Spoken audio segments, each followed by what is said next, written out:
represented AT&T on this group, and Christine and I work together across the county of San Diego.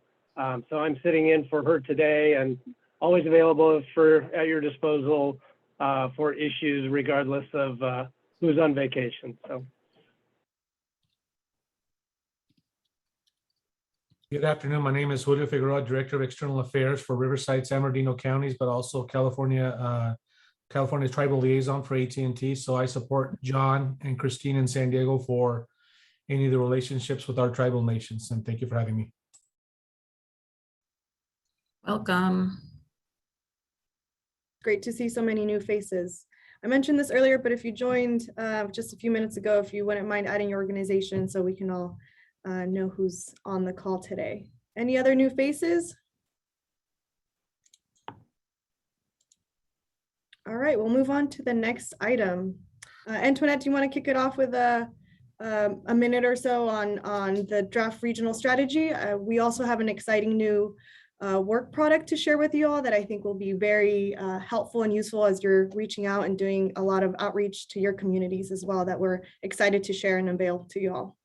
I think we should start with a story map, Crystal, and then I can jump into the strategy. But we you were the first folks to see it hot off the press, developed a story map that kind of shows all of the work that we did in the broadband gap analysis and describes the digital divide in the San Diego region. And it's so cool. I'm really excited about it. So I think we can do a live demo over Zoom. Yeah, Crystal? Yep.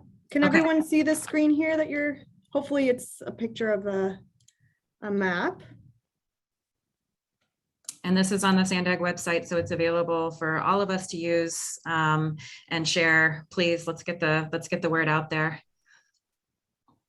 And this was a recommendation. We had a small task force, mini task force on communication. So this was one of the recommendations that came out of that little work group. And our team did this in-house. It looks super professional. Go ahead, Crystal. Were you able to see that screen I just had up? We were. Okay, perfect. Just want to reshare here. All right, so I just popped a link to the chat, to this in the chat. It's available from our website, but I'll also add a direct link that will take you directly to the story map. But, you know, this is a lot of information that we've shared with you in the past. We've been, you know, you and the task force have been instrumental in helping us develop the regional digital equity strategy. And before we started on any of this work and the broadband gap analysis that went into this, the task force here has helped us to create a framework, right, and guiding principles that help to shape the development of the strategy. And a few of those guiding principles were around data informed decision making, transparency, and accountability. And so really taking that to heart, we were really intentional in wanting to make all of the data that we had available and use to inform our strategy and make it available to the public in a way that was easy to ingest and allowed people to dive into the data on their own and better understand what the digital divide looks like in their neighborhood. So we've been able to put together this awesome little story map. If you had a chance to read our regional digital equity strategy, you'll recognize a few of the main takeaways summarized here. But the story map really provides a great overview of the digital divide in the San Diego region. And we started off with a really quick intro on, you know, what broadband is and what the digital divide means. We have some great little hyperlinks here that will take you to our website and will provide additional information on what broadband, a network of broadband looks like and how that, you know, actually translate into our internet connection at home. Now, many of you know that when we've been talking about broadband, we've been using the Federal Communications Commission definition of broadband, which is 25 megabits per second download speeds and 3 megabit per second upload speeds. In light of the governor's new executive order and some of the new state legislation that was put forward, there's a new standard for the state, and that's 100 megabits per second downloading and 20 megabits per second upload speed. So that's something important that we wanted to highlight, and that is certainly reflected in our strategies moving forward, creating connections and providing broadband service that is meeting these higher standards of broadband, and will provide folks at home with the ability to, remotely participate in jobs, school, telehealth, the list goes on and on. So a little bit of information here available in the story map. And then we dive into the data. There's a great little header here. So if you wanted to skip ahead and dive straight into our access and adoption information, you can click through by clicking the headers here in this ribbon. Our first section talks about the broadband access. This is a map that is probably familiar to many of you, and demonstrates areas in the county where there's fixed broadband service that meets that federal threshold. So that's what you're seeing here in teal. In yellow are tribal lands. And so if you click through the interactive map, it'll actually give you the name of the tribal reservation. And this really just highlights the lack of broadband service in many of our rural unincorporated areas and our tribal communities. So that's a great little interactive map that allows you to zoom in different parts of the county. And when we talk about broadband service, it's really driven by the kinds of providers that are out there and the choices that are available to households. And so when we look at the number of providers in the region, it's really no surprise that the service map and disparities that you saw above exist. Most of the region is served by 1 or 2 broadband providers at most. And so this map lets you again dive into the data a little bit and explore areas where there and the number of broadband providers that are available. So as you can see, again, in the rural and tribal areas, most have 0 or 1 provider that's available to them, leaving them with very little choice on the kind of broadband service and speed that they're able to subscribe to. And when we talk about broadband subscriptions and service, affordability is at the top of that list. A recent survey conducted by the California Emerging Technology Fund found that affordability was one of the main barriers for why households may lack an internet connection at home. And so there's a link here to that survey if you're interested in learning more. Great survey. And I just want to say thank you to CUTF for putting that together. They've been a great partner throughout all of this. And when we look at San Diego County specifically, you're able to see sort of the disparity in costs throughout the region. In our urban areas where there's a lot of providers, the lowest price plan available to you might be $35, $25 in some areas. But in those rural, unincorporated, and tribal communities, the cost of service is much higher, up to $90 per month as for the lowest cost plan available. And while payments or the different internet service plans may vary throughout the region, just because you're paying more doesn't mean you're always getting better service. And so this table here just highlights some of the different ranges. Buying broadband internet service that doesn't even meet the broadband definition, less than 25 megabits per second, you can pay up to $250 a month in the county for that. But if you're getting a service that's upwards of 500 megabits per second, that'll put you in the $40 to $70 range. So there's a lot of disparities in the kind of internet service plans and costs that are available. And the digital divide impacts many different communities in so many different ways, but really the impacts are especially significant for low-income households, seniors, and minority populations as well. So these next few maps, just got to give it a second to load here, highlight some of the areas in the county, zip codes specifically, that have the highest concentrations of those different population groups that lack a broadband and or computer at home to connect. Let me just refresh this so you're all able to see the maps that I'm talking about.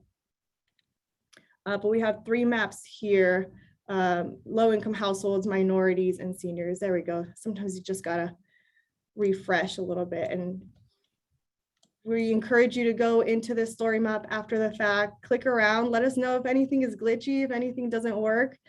Please give me your feedback. This is a tool that we hope will continue to evolve as we acquire more data. So please send over any feedback that'll help us improve this story map. So as I mentioned, you can click through each of the different zip codes in this map and it'll give you a closer look at the percentage of households without broadband and a computer. And so this is a great tool to, really hone in on the different communities and how some of these different population groups are being impacted differently by the digital divide. One thing that really stood out to us in doing this analysis is the fact that the communities that are being impacted most by the digital divide are also the same communities that were impacted most by the COVID pandemic and unemployment. And so, oh, was someone trying to speak up? No, I just was being sarcastic, like you think. And so we're hoping to integrate an interactive map that helps to illustrate that more, but we do have an image here of work that our research team and economic team have been working on to analyze the impacts of COVID in the county.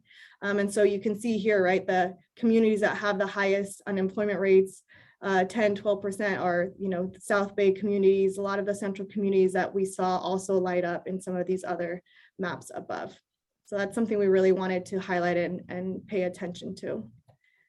Now, our last section here, when we're talking about service and we're talking about adoption, infrastructure is a big part of that story. And so many of you are familiar with this map already, but we wanted to also include an interactive version of the availability of fiber in the region. As we've stated in the past, location and granular detail of where fiber is located is unavailable, but we do have a good sense of census blocks where fiber is passing through. So that's what you're seeing here in blue. And then overlaid on top of that are the different fiber, public agency fiber that is being used for transportation purposes only. And so you can see the different organizations that maintain that fiber here.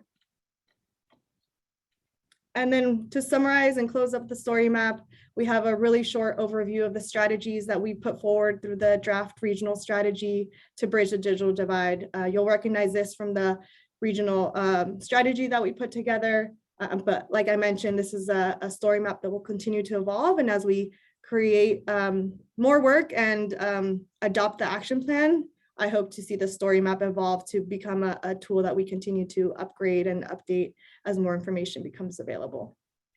So we'll pop a link to this story map in the chat. As I mentioned, if there's any feedback that you have for us, please let us know. We want to make sure that this tool is usable and that it's helping you all also accomplish the work that you're doing. Barry has his hand up, Crystal. Go ahead, Barry. Oh, you're muted, Barry. This is a really, really good tool, you guys. Thank you for doing that. I do have a question. Are all of the geographic areas, are they in zip codes or census tracts or both? And if so, can we get them all in census tracts? Well, the ACS data we can't do in census tracts because there's not enough data at the census tract level for it to be valid. Okay. So we have to do that at the zip code level, unfortunately. How can you know the importance of doing that is you get a chance to identify the real neighborhoods that are affected.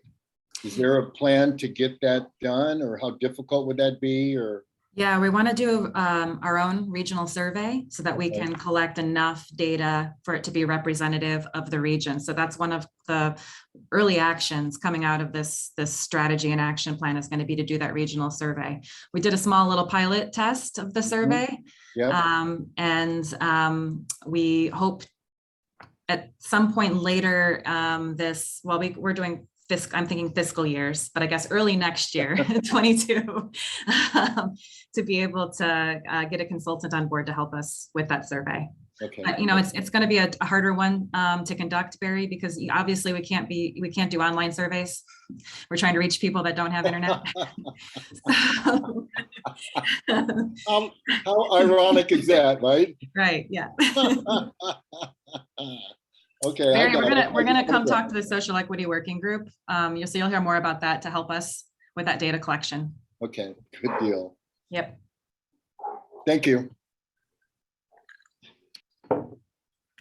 Thank you, Barry. Any other questions or feedback from task force members? I just added a link in the chat. Let me know if you have any questions or problems accessing the tool. If I may, this is This is awesome. I saw an earlier version this morning. It just keeps better every time I see it.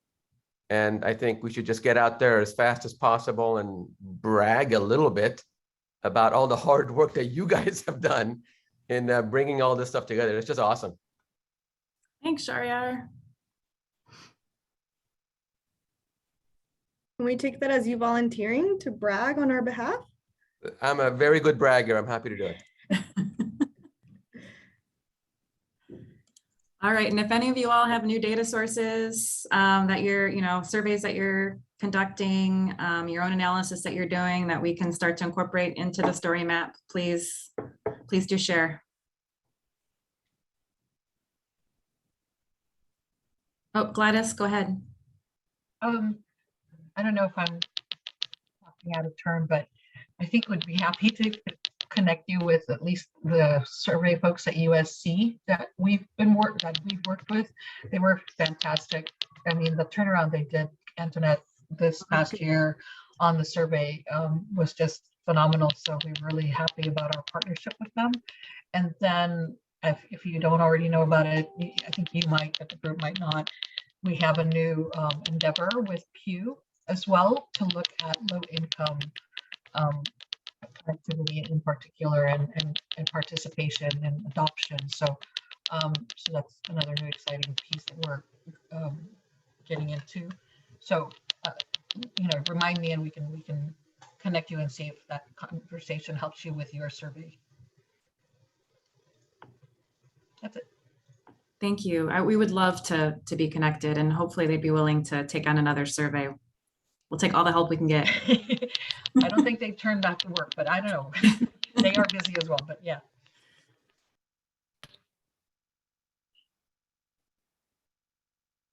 No other questions, comments? Okay. Oh, Paul, go ahead. Okay, so the English teacher background in me is curious about, maybe you updated this already, but on the draft, I was reading the document last night because I enjoy reading this stuff in the evenings instead of other books. But on page 6, you talked about how we got here. You talked about Gavin Newsom's signing executive order. You mentioned which addresses or directs. My question is, I'm going to be really picky. Did you guys decide to go with addresses or directs? Because you left both words in the document. May not be there anymore. We had our editorial team here at Sandag go through and make some corrections because we noticed that when track changes were accepted in the original document, it wasn't cleaned up like it was supposed to be before it got sent out to you all. So a clean version was posted to the website as Crystal mentioned. And as we're finding little typos and things, we're just fixing them in that online version, Paul. But we'll make sure. I'll be your, if you need me to be the picky guy to go through stuff. Besides that, I thought the document was great. I read everything, and that was the only thing I can find in it that didn't make sense. But besides that, great work to you guys and everybody that participated on this. Thank you. Well, you're jumping ahead right to the next item, and that is, we'll assume that everybody had an opportunity to at least do a quick review of the strategy that Crystal sent out a little over a week ago. And like I said, there's a link here, a hyperlink here, and she put a link into the chat as well to the document itself. We tried to keep it really short, make it easy, enjoyable read, and not too technical, but we're open to any and all suggestions. Paul, I'm going to take you up on that. If you, when we do the action plan, if you could be another set of eyes on it for us, we'd certainly appreciate that.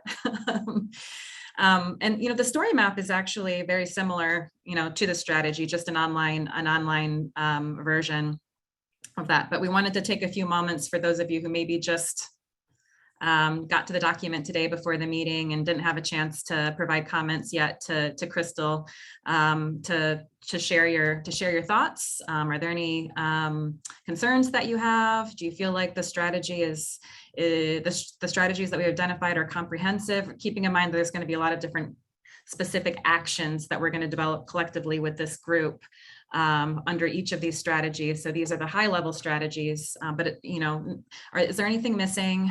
Anything that word changes that you would like to recommend? We're open to all of it. So I just want to open it up now.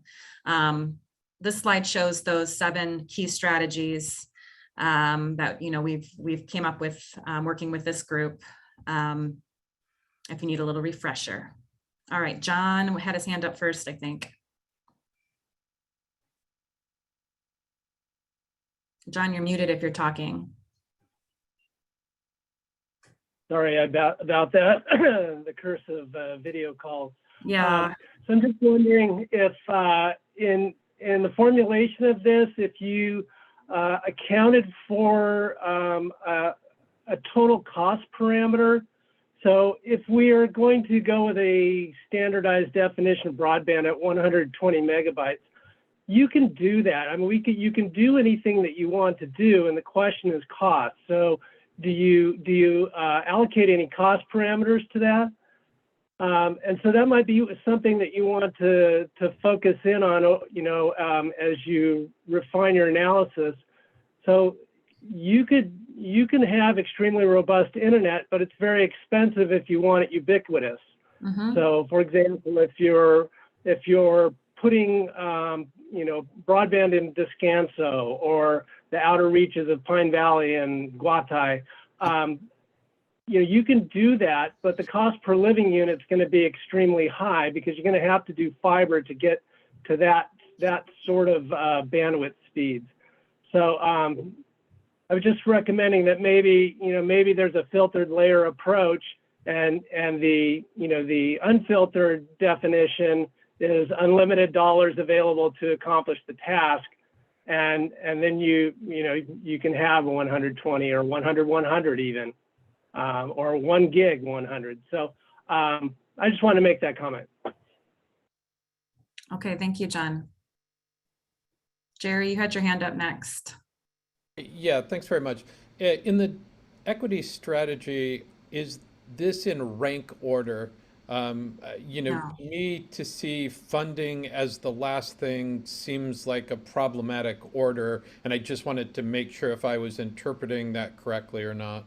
There's no ranking here. No, they're all equal. Well, and I guess I would suggest that they're not actually all equal and that funding is a critical, that's really the question behind the priority question. So just an opinion based on sustainability of these types of efforts. Okay. That's a great segue into our next slide on priorities. But I see Barry has We've got more. his hand up. Yep. David. Yeah, hello. Just a couple comments on the definition of broadband side. I'm actually doing a paper at a TPRC conference tomorrow on the definition of broadband, and it is focused only on speed. I think going forward, you can start considering kind of the consumer experience more associated with broadband, and there might be other metrics to bring in terms of latency or reliability in particular. In some areas that can be an issue. And so I know the state has kind of set a line in the sand with speed. That's good, but there's more to it than that can have a big impact, particularly in areas that need not only broadband, but reliable broadband, right? So that, helping to address that. The other comment, and again, I think these are all really good. So this is all directionally great. On the middle mile side, and I like to focus, it doesn't really say open access, but the open access on the interconnection, the internet interconnection points, I think it can lead into the strengthened partnerships on an entrepreneurship side with those areas that need access to the internet, particularly in the more rural areas. Mm-hmm. It's tough for startups to get high-speed access, right? And so trying to focus those kind of 3 strategic elements together to try to develop it's not just community-based organizations, but entrepreneurs in the areas, and allow them to get the access to the pipes they need in order to succeed. Because sometimes, particularly in those rural areas, that's a real barrier. Yeah, and number 3, we definitely specifically call out open access. Yeah. Antoinette, I can partially answer David's question, I guess, in terms of reliability. David, on a smaller scope, so far we are providing reliabilities through redundancy as far as for all the agencies here. And eventually it's gonna, when we reach and we get to the rural areas, it's gonna head that way too, my inner guess, because whenever you work with fiber projects, we try to do redundancy for the reason if there's a cut or break somewhere, you can go through a redundant path and reroute your path that way. So that's a good question. And currently, right now, we're working with regional partners on reliability for the transit agencies, but once, on a smaller scope, but once this is going to take place, I'm pretty sure we're going to take into consideration reliability for also digital divide. Good. Thank you. David, you're right that we haven't used terms like reliable and high quality in the strat. We use it throughout the document, but it's not actually in any of the strategies. So I think that's important and something that we'll have to go back in and address. Thank you for bringing that up.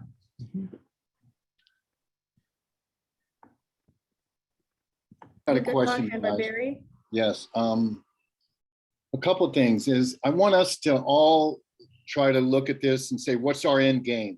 What are we trying to accomplish with this? When we finish this effort, what is going to change? So just sort of keeping that in the mind as we develop the strategy. I hadn't seen anything of an end result sort of thing, or even checkpoints that we can look and see of our progress. Was just a general observation. I want us to all remember, and especially the providers for the digital connections that we're asking, this digital divide wasn't a mistake. It wasn't serendipitously that someone said, oh my God, look where we are. So when we talk about cost, I want people to understand that from a community perspective, we're catching up. These are not new products for us. These are not new designs. These are not new technology. We, by being primarily in a redlined area, these were strategic decisions that were made. So when we talk about cost, we need to keep that in mind. This is not a new market, you guys. This is a market that has been overlooked. So when we talk about a trade-off of quality versus cost, that is certainly on the table, but I'm going to speak for the rural as well as the urban folks, is that this was by design. So there's a certain amount of flexibility that I would suggest that when we're looking at cost, don't look at this as a new product or a new project. This is catching up with what should have been done years ago. So I just wanted to keep that energy in this room because it needs to be here. It needs to be addressed. And for us not to even talk in those terms is troubling. Is troubling. So far, so good. I just want to throw these items up that everybody in this room knows it's uncomfortable. And so let's sit in that discomfort as we try to make this right and improve the quality for all San Diegans in the region. Okay, that's my soapbox. I'll step off. Thank you, Barry. I like your passion. Jason, Anna, and then Dominique. Thanks, Antoinette. And I think I don't have the passion that Barry has, but I think I have some of the concerns that Barry has. And I wanted just to share those. I think this report is great. I think these strategies are great.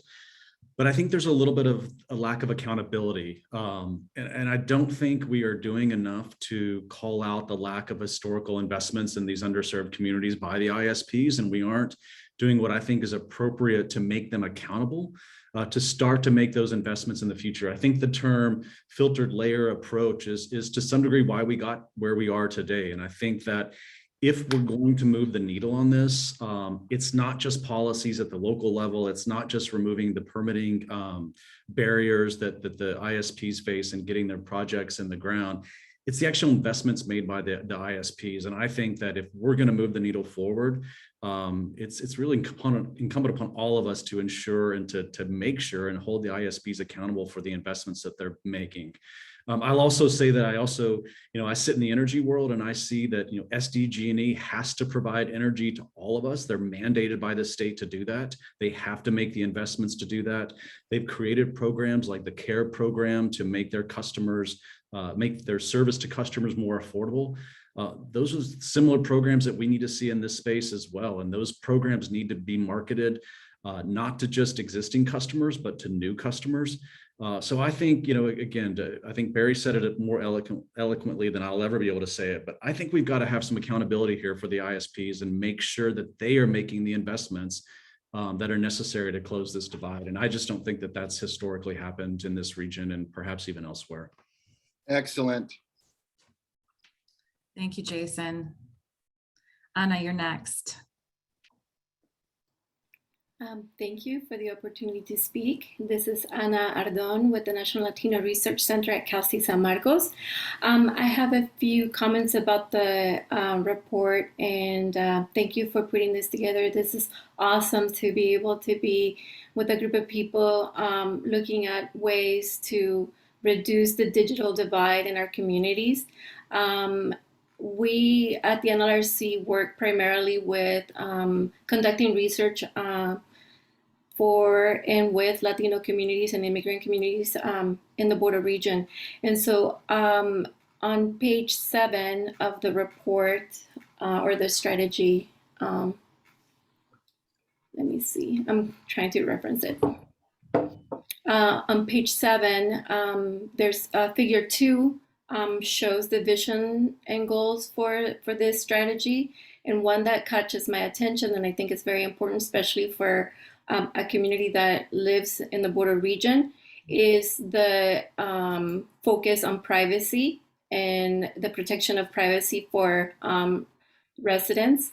And so I thought that was really interesting, and I kept reading through the report to see if there was more information about it, because I think it's one of the a significant aspect of the plan. And page 17 makes another mention of privacy in terms of device ownership. So I was wondering if maybe you could help us to better understand what the plan is in terms of the ensuring privacy in the access of this new technology or the internet, especially for low-income communities. One of the concerns that I have is that the use of technology has been a way to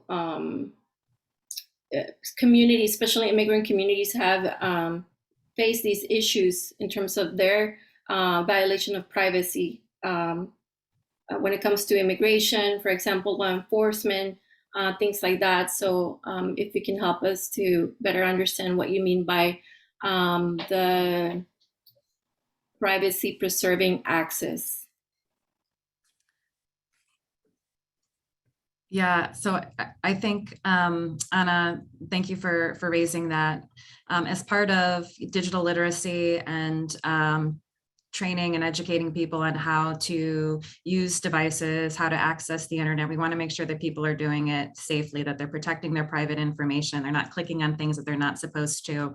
So I know, this is, I think, part of like the curriculum that San Diego Futures Foundation offers when they're doing digital literacy and education, and we just want to build upon that.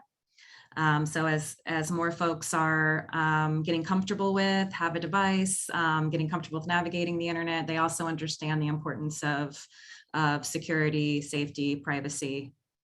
Does that make sense? Thank you. Okay. We can add a little bit more about that in the strategy too, to make it a little bit more clear. But, I think we can get into the details when we start to develop the actions for the strategy as well. Julio, I see you have your hand up, but Dominique had requested in the chat to make a few comments. So I'm going to let her go, and then we'll get to you, Julio. Hey, thanks. It's Dominique. Just really quick, thank you so much for all the hard work. Want to echo what Sharyar had said. Just one little thing to think about in the report. I think it's very fair how it's presented. One thing I did notice, though, is when you're referring to the rural and tribal maps, there's a real focus on traditional ISPs. Verizon is not a traditional ISP in the state of California, but we are a wireless ultra wideband service provider. So I would like for you guys to maybe look at that section again. And the way that it's written, it could give people a false perception that 5G ultra wideband as a wireless service is not a possibility as a solution for folks. And that's not the case. So I just wanted to bring that to your attention, that it left a perception that it's only traditional cabled for those two areas. And I want to make sure that's addressed. And then also when you talk about some of the low cost plans that AT&T and Cox have and Lifeline and such, just also same thing. Keep in mind, Verizon also does that. It's just that it's on the wireless side.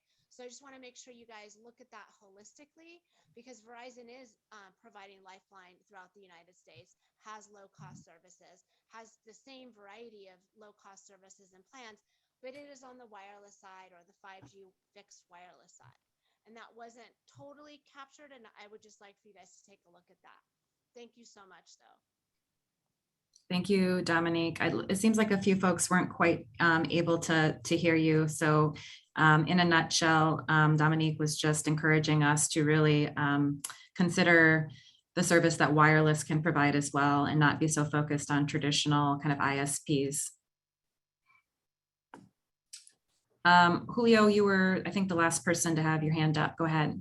Hi, Antoinette, and I think I'm going to echo what Dominique said. She beat me a little bit to the gun in regards to the wireless solutions that could possibly provide broadband capabilities in areas where it's just so difficult to go out and invest. The new spectrum that the industry just participated in the auction will provide for those speeds on a wireless solution.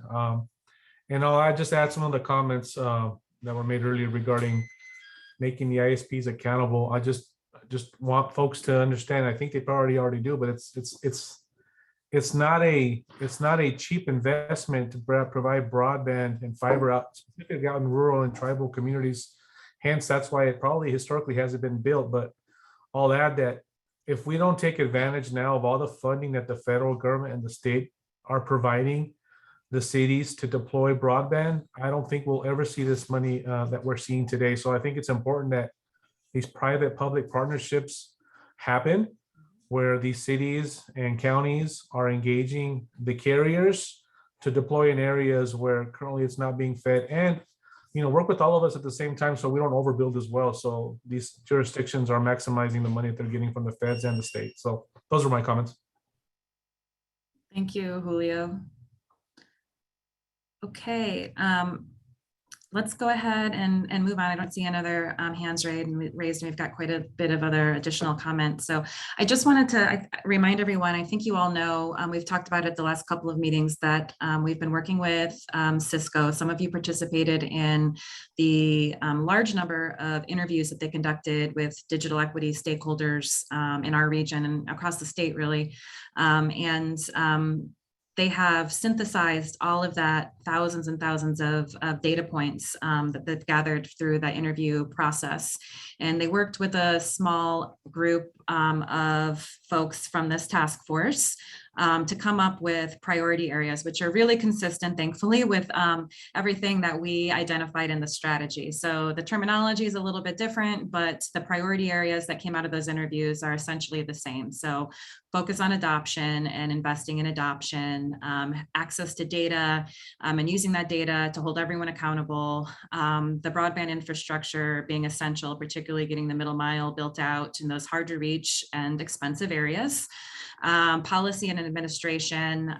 So that addresses not just permitting, but other types of policy, ensuring that cities are planning for digital equity, incorporating it into their plans, and then the partnership piece and collaboration. So I just wanted to circle back and say that work is progressing. It's been good to know, validating that everything that they found through the interviews that they conducted is really consistent with the direction that we're moving. They're now working on taking these priorities and turning them into kind of solutions that will incorporate into the action plan.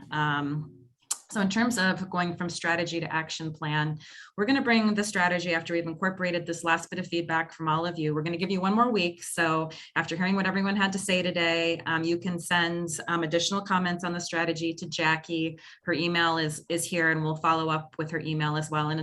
But ultimately, we want to wrap it up here in the next week so that we can bring it to our board of directors on the 22nd.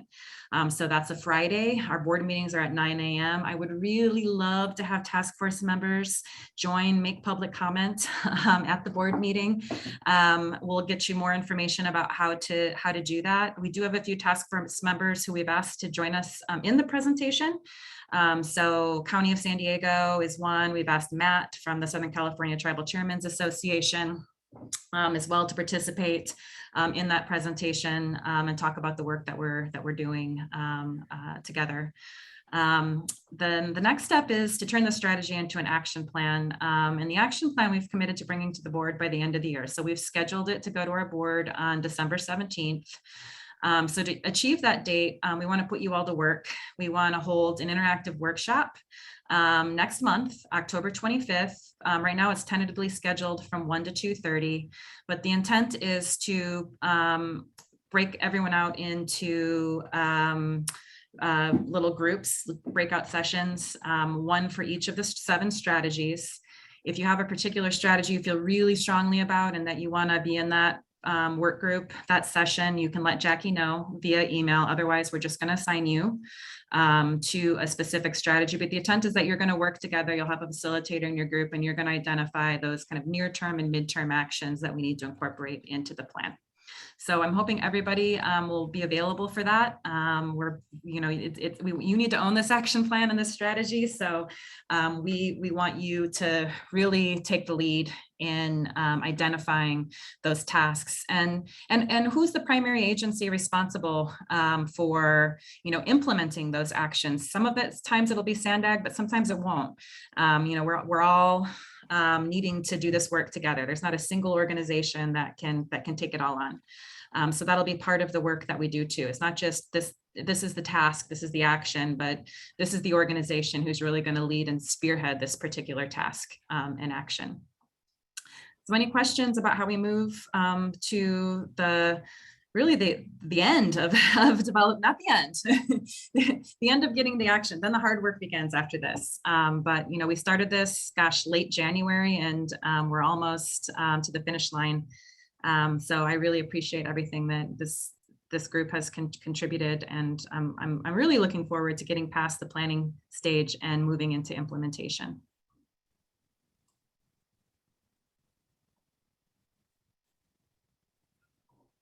Okay, no questions about that? Then we're going to hand it over to Jack Christensen, who has been leading all of the government relations and legislative affairs for digital equity for the agency. There's a lot of exciting things going on. We've been doing a ton of work behind the scenes. He's going to share that with you in his overview. So Jack, take it away. Thanks, Antoinette.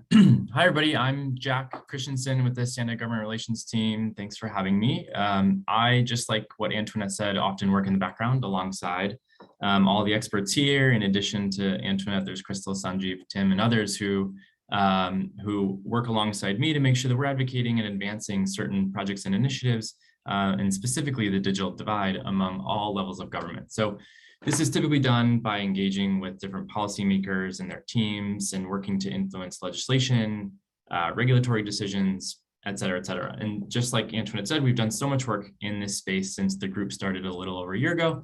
So I'd like to come today and give you an update on some of the more recent work on the regional, state, and federal levels. So Starting with regional, you've heard this group talk a lot about this larger Southern California group made up of Southern California Association of Governments, or SCAG, which is our partner agency to the north, and SANDAG, in addition to representatives from each of the counties within the SCAG and SANDAG areas. So this group also has representation from many of the ISP providers, folks like affordable housing developers, like National Core is a familiar one, the California Emerging Technology Fund, and then other folks have come together to coordinate and collaborate on advocating for funding to address the digital divide. And we've done this through writing letters to our state and federal delegations, and to just advocate and make sure that we're communicating all the great work that we're doing here with this task force, but then more globally as a Southern California region. So the reason why this is such an important group is because Southern California, between the SCAG and SANDAG counties, truly represents most of the state's population. About 60% of the state's population live in Southern California. So this is a really good group to make sure that we have a strong voice when we are advocating and lobbying for certain funds, and to make sure that legislation is incorporating and considering all the things that we need to continue advancing this initiative and then ending and eliminating the digital divide. So a little bit on the regional side. Now onto the state of California side, there's quite a bit of things happening here. So I'll run through a few of the top bills that just passed the state legislature, and then talk about some of the impact that those two bills have on the work that we're doing here. But first, I want to discuss kind of the program that these two bills really affect. The program is called the California Advanced Services Fund, and it's a program that has been administered by the California Public Utilities Commission, or CPUC, since 2008. So that program, we'll call it CASF, California Advanced Services Fund, truly just seeks to address the digital divide by providing subsidies and investment to build and expand broadband facilities to underserved areas of the state. So the CASF is funded by a surcharge rate on different revenues that are collected by telecommunications carriers from end users for intra-state that's such a hard word, telecommunication services. So this program has 5 kind of programmatic accounts, or 5 buckets that each address different things. So broadband adoption account is the first one. We have the broadband infrastructure grant account. There's the broadband public housing account, the Rural and Urban Regional Broadband Consortia account, and then a line extension pilot program. So I'll go into just one of those because one really affects, actually a few of them affect the work that we do, but I'll just highlight one of them. So the essence of the CASF program through each of these buckets, just like I mentioned, is to address deficiencies in broadband adoption and access. So adoption, as we know, are through like digital literacy, subsidies, et cetera, but access is really through that last mile and middle mile investment. The one programmatic component that I want to talk about and highlight is the Rural and Urban Regional Broadband Consortia program within that CASF. And so this one's really important because it's a program that spurred and developed various consortia all over the state of California to be formed, and then form little groups similar to this one, but regional or inter-regional interdisciplinary groups alongside a fiscal agent to facilitate the deployment of broadband services. So consortia like the Southern Border Broadband Consortium, who you're going to hear from in a few minutes, is the CPUC authorized group for the San Diego and Imperial County regions. And so this group is led by our friends over at the Imperial Valley EDC, who have a grant from this account, and they're going to be highlighting that work in a few minutes. So now that we know a little bit about the program, the CASF program, I want to talk about some of the state bills that are affecting that CASF program. So first up is Senate Bill 4. Senate Bill 4 was authored by Lena Gonzalez, and it passed the California Assembly on September 8th, and then by the Senate on September 9th. So a couple cool components of this bill. One is that the timeline for the program is extended out from 2026 all the way to 2032. And what this means is that the goal of the Broadband Infrastructure Grant Account, one of those buckets, is to approve funding for projects that increase broadband access to no less than 98% of all California households by that date of 2032, the end of the calendar year 2032. So SB 4 also increases the not to exceed surcharge up from $66 million to $150 million per year. So that money is more money that could be used to support projects like deploy broadband infrastructure to unserved non-residential facilities, and then also used for local and state emergency response activities, another important thing that the state's working on right now. So one other thing that we're going to start working on and participating in it is a component that relates to GoBiz, which is the Governor's Office of Business and Economic Development.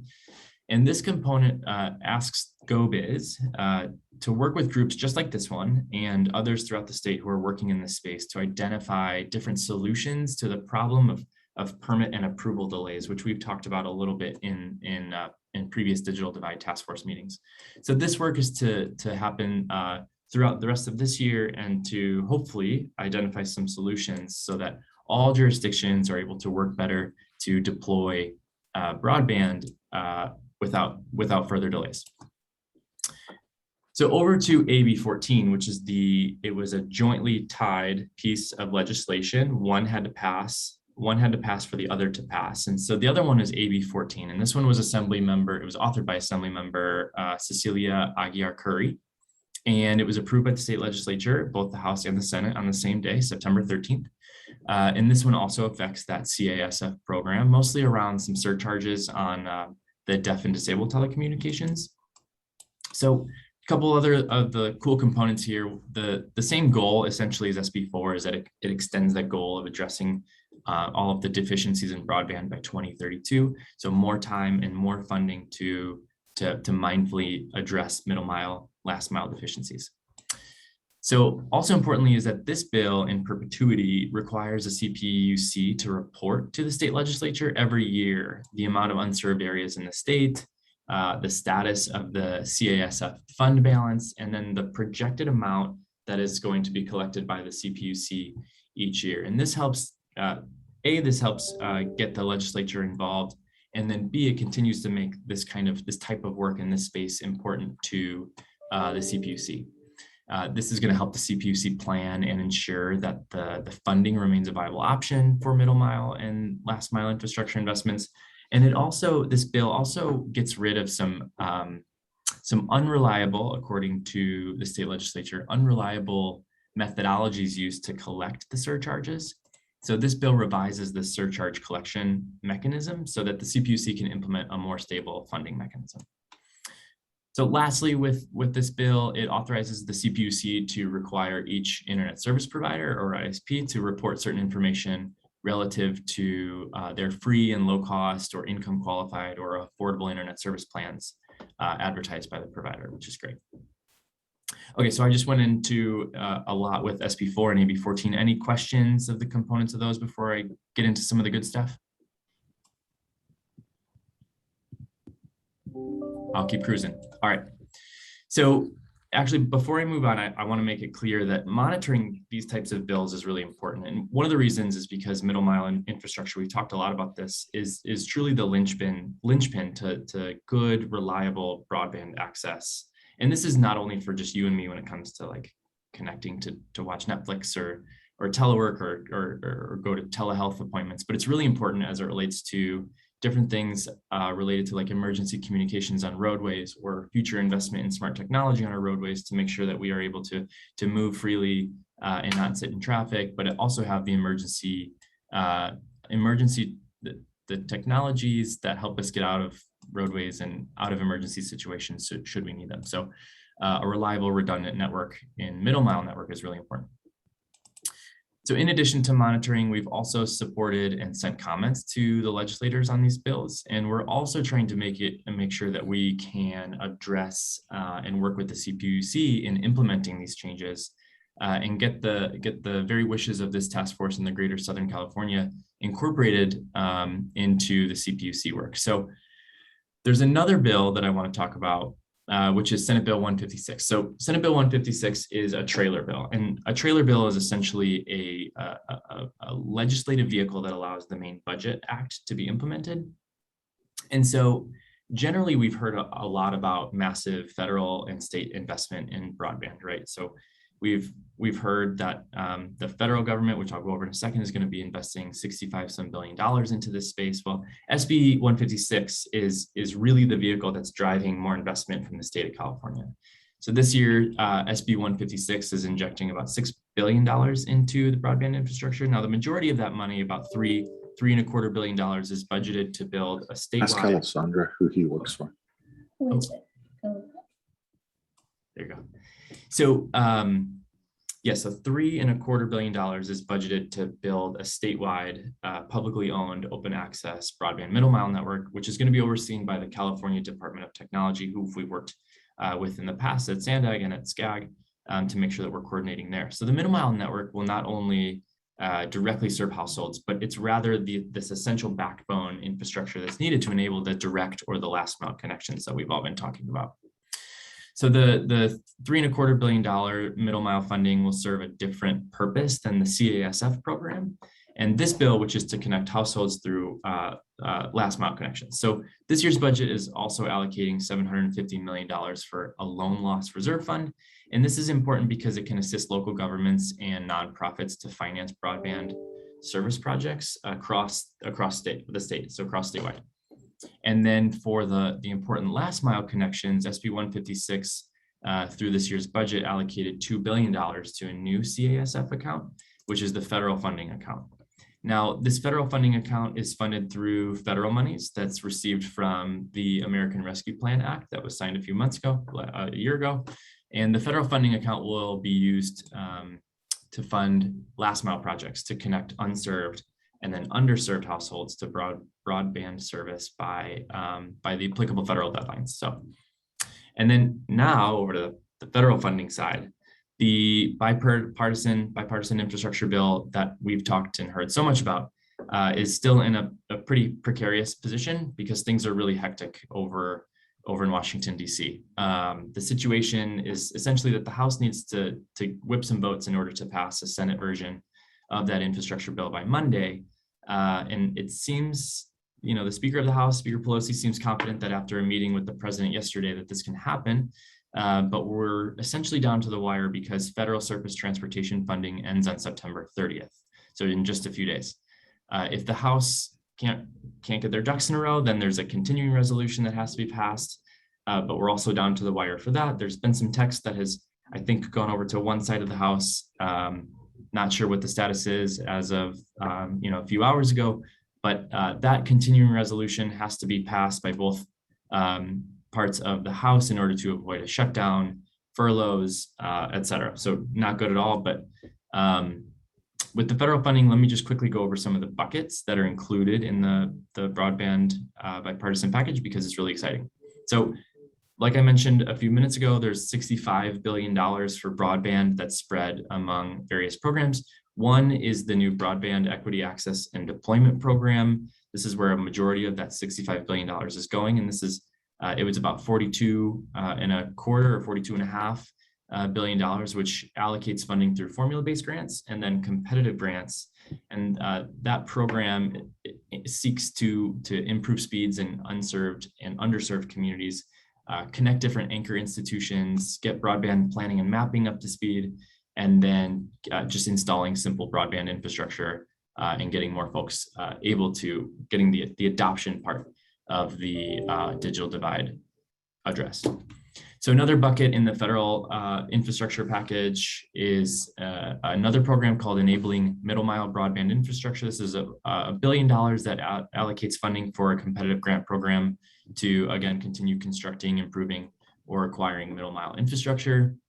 There's a digital equity competitive grant program in the amount of about $2.75 billion, which creates 2 grant programs to promote digital equity, digital inclusion, and then capacity building to improve broadband adoption.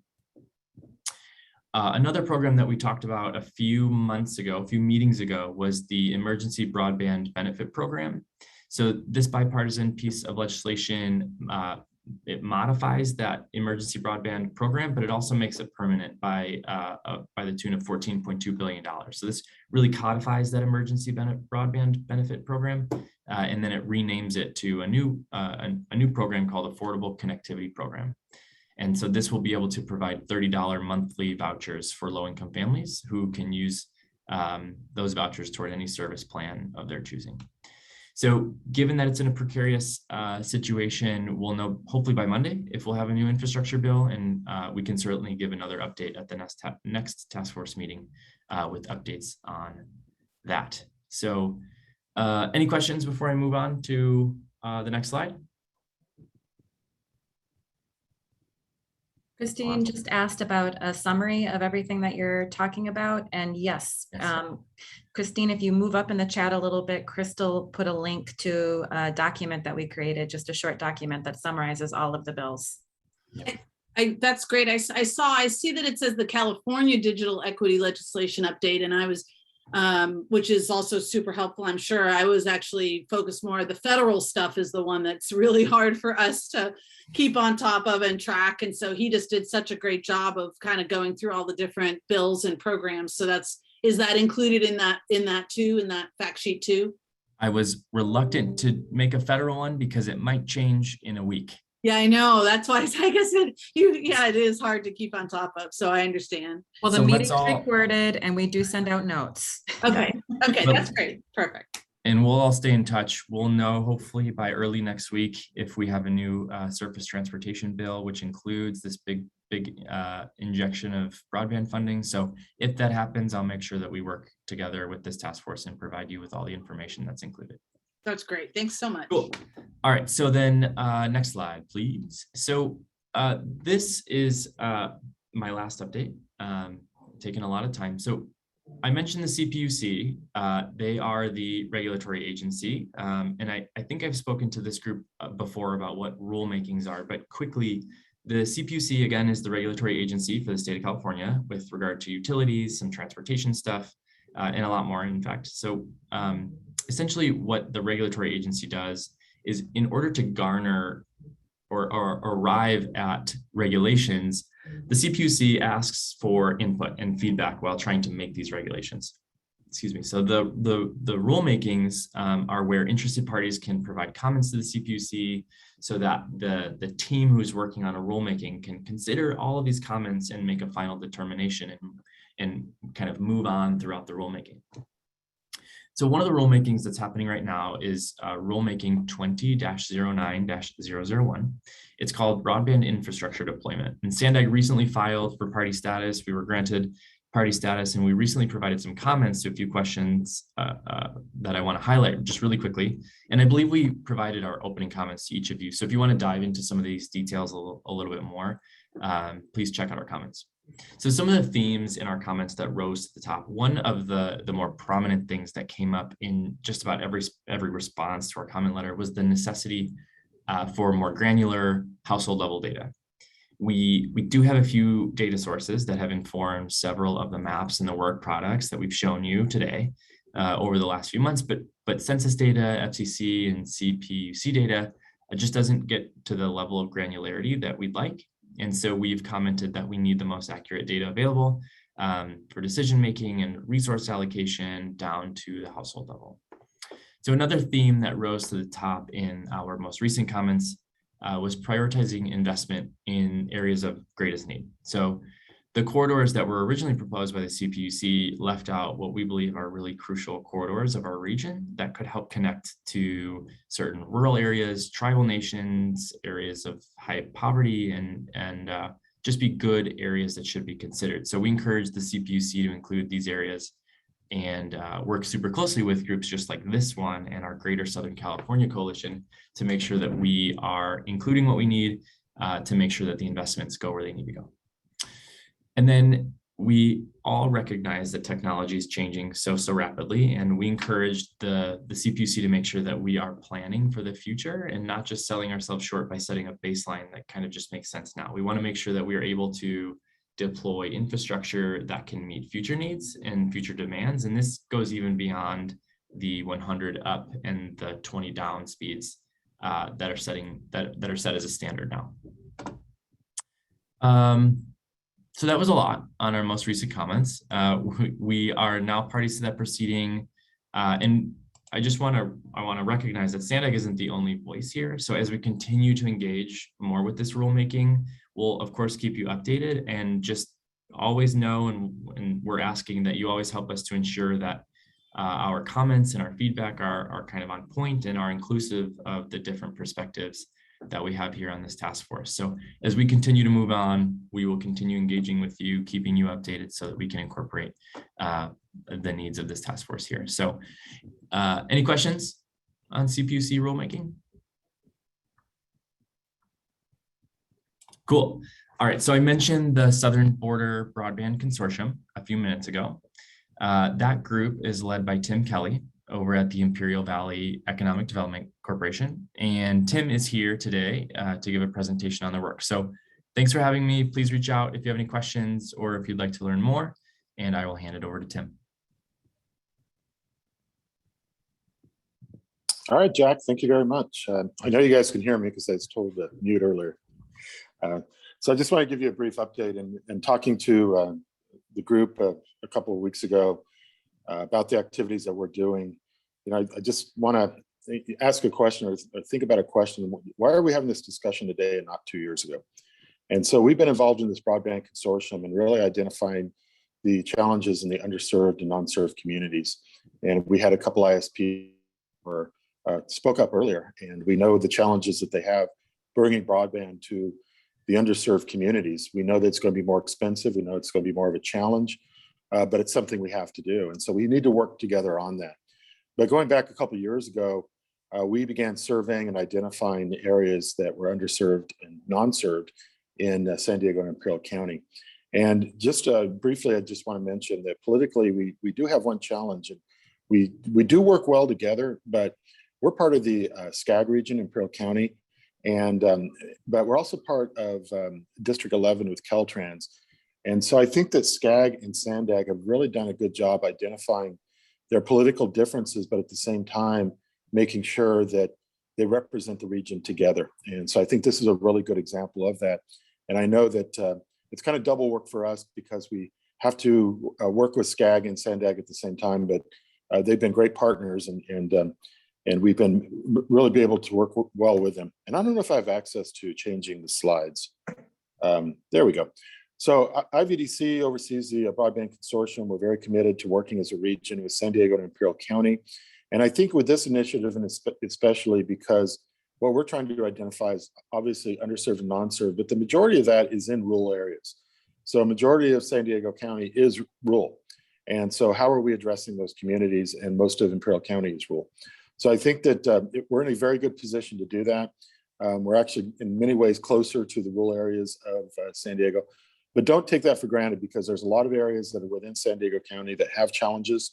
And I'm going to talk about a couple of those later, but it's pretty much throughout the area. So over the course of time, as we identified locations, we knew that the data was not incorrect. We used a software called CalSpeed. If you're not familiar with that, please look it up. And that information is uploaded to the PUC every 24 hours, and we can identify where there's areas that need a greater service. So we're working with the ISPs, working with the California Advanced Services Fund, the PUC, and others to make sure that we have the correct data so we can identify where the needs are. And there's some great partners involved in that. Imperial County Office of Education actually oversees the entire network for broadband for all the schools in California. And with CNET as their partner, they do a great job. So one of the things we can't do is duplicate anything that anybody else is doing. And so we have to take everything that somebody's doing and take it a step further, which I think we're doing a good job of. And so it's identify where the challenges are, and then we identify the projects, and then we identify the funding. What's different today than was 2 years ago is there just wasn't a lot of funding. Today, there's more funding than we know what to do with. We just need to figure out a way to get it. And I think we need to work on that together. So over the course of the last 3 years, we've worked with the ISPs, we've worked with regional organizations, we've tried to identify areas, and we've tried to do a lot of outreach. I think we've done a pretty good job of that. But the other thing that's changed is this concept of reducing greenhouse gas emissions. And with that, one of the ways to reduce greenhouse gas emissions is to reduce traffic and reduce the miles driven. And so one of the things we identified, Caltrans did adopt a dig once policy to take broadband into consideration. The challenge was they take it in consideration, but doesn't provide funding. And so we worked on a grant. We're in the middle of a grant right now with Southern California Association of Governments to create that linkage between broadband and between transportation. And so therefore, if we can bridge that gap, then we could be able to use federal funds for doing conduit and other things on state highways. And San Diego right now has a pilot project on the 67 corridor, which I think is going to be a good example of how this could be done. But the federal funds are not going to provide all the funds. So it's got to be partners that come together and work on that. And so that's one of the discussions we'll be having. And so we could go to the next slide, please. And so where are we today? We identified the unserved and underserved communities in residential areas. The local cities ordinances is a real challenge. Every city has different ordinances. We found as we surveyed, some cities had not updated their broadband ordinances since about 2002. So you think about how long ago that was. And some have very complex ordinances, and some are just one paragraph. And so we're working with them and trying to figure out best practices on ordinances for broadband. And then the infrastructure needs and demand base. So one of the opportunities we also had was to do what was called a preferred scenario. And this was for Imperial County only, but it's a good example of kind of looking at economic development backwards. It's like identify the areas for growth and then work backwards and find out where the infrastructure is.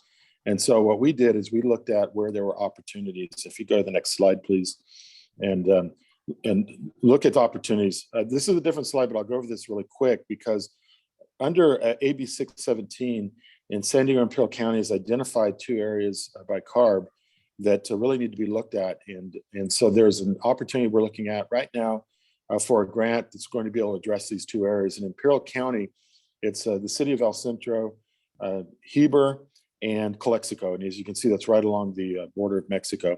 And then when you look at San Diego County, then we have a corridor which is just south of downtown all the way to the South Bay. And these are areas that we're trying to apply for a grant in which we'd be able to provide additional services and look at broadband solutions for those regions. And so we're right in the middle of this at the beginning, but it will be another way that we'll be able to assist those communities that are having very serious issues in air quality.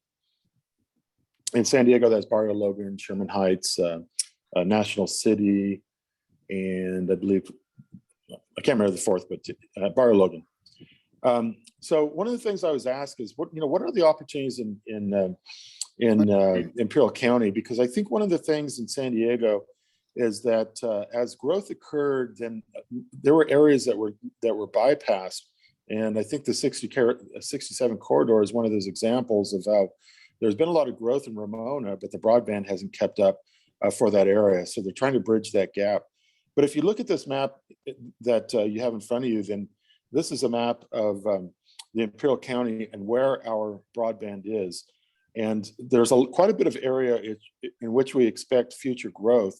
And in those areas, there's very little or no broadband. So some of the things we're looking at. And so in this preferred scenario concept was identify the areas where there's going to be growth and then bring in the infrastructure that's needed. And broadband definitely was one of the pieces of infrastructure that's needed for these areas, more so today than it was 5 years ago or 10 years ago.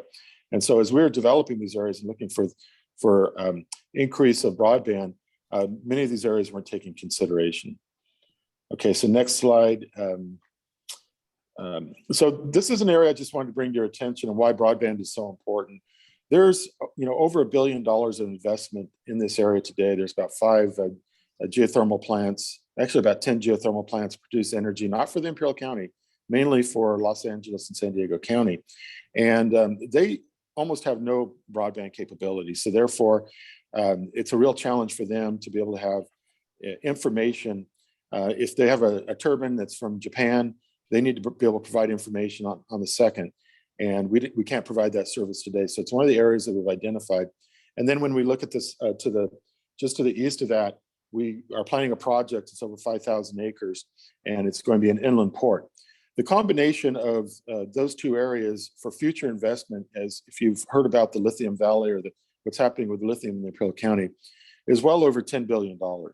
So we're looking at investment of over $10 billion in a region that, guess what, has no broadband.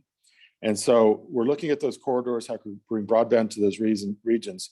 And we have to make that case to our partners such as AT&T and Verizon and others that this is an area that in the near future is going to need infrastructure improvements. So that's what we've identified through the preferred scenario. So where there's going to be the greatest investment, and by the way, just in that region alone, 50,000 jobs, which 50,000 jobs is the entire workforce of the Imperial County. So over the next 10 years, we've been doubling our workforce in an area that has no broadband. So that's what we're working on, and that's why this is important. And next slide, please. So in Imperial County, we're very advanced in having locations that we can provide, ooh, there's interactive maps in here, I was just notified. And so if you click on those interactive maps, then there's a lot of information. But what I wanted to bring up with this, we've done a really good job of setting the table for future investment. And so we've specifically planned areas. Mesquite Lake is 5,000 acres. I believe it's about 9,000 acres of general planned and specific planned acreage together, in which we can bring in medium and heavy manufacturing. And we list some of the industry clusters we're working with. Some of those are at the last phases of land acquisition and permitting before they start their productions. And just with those, a few of those companies alone is well over about $5 billion of projects. And then if we go to the next slide, another industrial park, which is right at the east port of entry, an industrial park that was designed very similar to Otay Mesa for logistics and warehousing, twin plant concept. And so we have quite a few projects there that have been completed, and we're looking at future development, but it's also an area that is really challenged with broadband. And so adjacent to all of these areas are highways, state highways, and interstates. And so working with Caltrans, they've been a great supporter of this initiative as we move forward. Unfortunately, I think we're kind of past on some of these projects and be able to put conduit, but in the future, we're taking that into consideration in bringing broadband to these areas. So in the Imperial County, we currently have about $20 billion of investment in these regions I just mentioned, with very, very little broadband. So we have a lot of catching up to do. We'll work with the ISPs to get there, but we have to make the case of why this is important, why this is a great place to make an investment.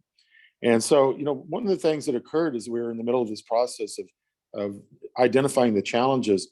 And a lot of people said that, you know, broadband was okay. And I will tell you, in the rural areas, it's not even close to okay. It's not even close to what you have in San Diego County. So we've got a lot of work to do. But then all of a sudden, COVID-19 happened. People started working from home, distance learning, telemedicine, all these things we've been working toward for the last few years, we thought would be happening in the next 5 to 10 years, happened overnight. And guess what? We couldn't keep up. And so it really did create some challenges in our area and in the rural areas of San Diego County. And that's the reason why this initiative is so important. It goes back to this concept of the digital divide. Those that have broadband are doing better and moving forward, and those that don't are not just standing still. We're actually moving behind. And so that's what we're working on in bringing broadband to the underserved and unserved communities, which we know are going to be more expensive and harder to reach. So next slide, please. This is our contact information. You know, communications is a two-way street, and we definitely put more information out there and make more phone calls. We have phone calls coming into us. And so where we were reaching out to people and trying to find out what their needs are, they then began turning around and reaching out to us to see how we could help with their solutions. We have on the line Jason Anderson of Clean Tech San Diego, and we work very close with Clean Tech San Diego, knowing that a lot of the projects that will be developed in San Diego County possibly could find their home in Imperial County in the future. And that's not going to happen without broadband. That's one of the first questions that's going to come up. Do we have the workforce? Do we have the site location? Do we have the infrastructure? Do we have the water? Do we have the sewer? And do we have broadband? And so it's becoming more and more important. And we're trying to do what we can to address this. But I will tell you that the partners that we have in place right now are the right partners. Sandag is doing a fantastic job, and with this initiative and bringing those partners in. The pilot project that San Diego Gas and Electric is launching and using their right-of-ways in order to bring broadband closer to the regions is definitely a step in the right direction. And working with Sandag in making that happen is definitely moving forward. But we've got a long ways to go. I mentioned at the beginning, the money is there. We just have to work together and figure out ways that we can make the case to apply for the funds that are available. Those are going to have to be federal funds, they're going to have to state funds, and they're going to have to local funds, and there's going to have to be investment from the private sector. So we've got to look at what the return on investment is, and it doesn't always make the case, but we know that in our area, when the CUP asks us the question, how come the ISPs are not applying for these funds? We have to have an answer for that. And we have to make this process easier and more streamlined and make a good case of why there's an investment that should be made in these regions today as we're moving forward and bringing in population and bringing in the need. And so we know it's a challenge. We're up for the challenge. Please give us a call. Let's work together and let's get this done. So thank you very much. And I'd be glad to take any questions or move on.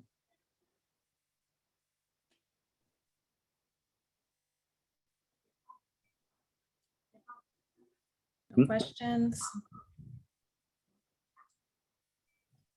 Thank you, Tim. I really appreciate you joining us, and I hope you'll continue to be a part of this group moving forward. And I know we got messages about folks that were interested in the grant application that was in the Barrio Logan, National City, kind of Southeast San Diego area. So we'll follow up with you on that. I don't think we have time for some of the other updates. Did want to just give a quick shout out to the San Diego Futures Foundation. I've worked internally with our IT team here at Sandag. We all got laptops during the pandemic while we were working at home. So we had a lot of desktops that could be donated, and we're going to be passing those on to the San Diego Futures Foundation, and wanted to make sure that everyone in the task force knew that San Diego Futures Foundation is always looking for computers. So please, if you are aware of other organizations that went remote during the pandemic and have computers, desktops that are no longer needed, this is the place to get them because they will get them into good hands. So I don't know if we have Arena or somebody from San Diego Futures to just say a quick word about that.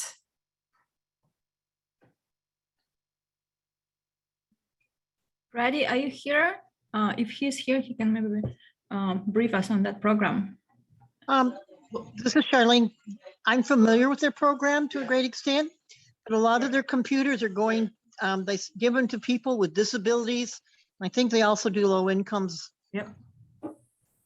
So they go to good use. The Blind Community Center has received several from them.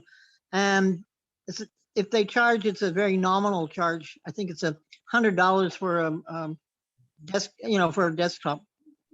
Yes, so Brady, probably he left, our operation manager. But yes, we do accept computers from individuals and from organizations, and we refurbish them and give them back to the community. So we offer computers as low as from $80 to individuals, and laptops from $150. And we offer for free to nonprofit organizations and charities up to 5 computers, and then after 5, if they need more than 5, we just charge a minimum. And if you have any questions, we also refurbish not just computers, we collect other electronics like printer, computers, laptops, and Funders. And screens too. All right, we'll get the information out to the group, but really excited that Sandag can contribute, and other public agencies have already done that, like the City of San Diego and the County of San Diego. Okay, in terms of next steps, Crystal, I'm going to let you walk through it. I have to get to my next meeting. Thank you, everyone. I'll see you in October for our workshop. All right, everyone. Thank you for sticking along with us for the hour-and-a-half meeting. We somehow always go down to the wire, so I appreciate you all being here still.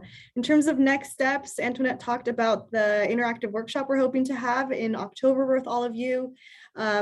Right before that, we're going to be taking the digital equity strategy with the feedback we heard today incorporated to our board of directors on October 22nd. So we'll send out some emails in advance of that. As Antoinette mentioned, we'd love to have you come to the meeting and express your support for this effort, and allow the board members to hear directly from task force members who have been instrumental in the process. Another effort that we've been working on, and we've mentioned in past meetings, is the economic analysis effort. That's a really important piece of this strategy and helping us to make the case for why this investment in broadband is needed. We've now contracted with a consultant who's going to be helping us with this effort. And we have a small work group that consists of a few members of the task force, a few volunteers who are going to be helping us as we develop the methodology and approach for what that economic analysis looks like. So that'll be kicking off next week. If you're interested in participating in that work group or want to review, weigh in on the approach, give me a shout. You can call me or email me and we'll make sure you're added to that meeting invitation. As always, we'll send over the presentation materials, meeting minutes, and recording will be posted on our website, and we'll let you all know when those materials are available. So if you have any questions, feel free to reach out. Thank you again for being here, and we'll follow up shortly.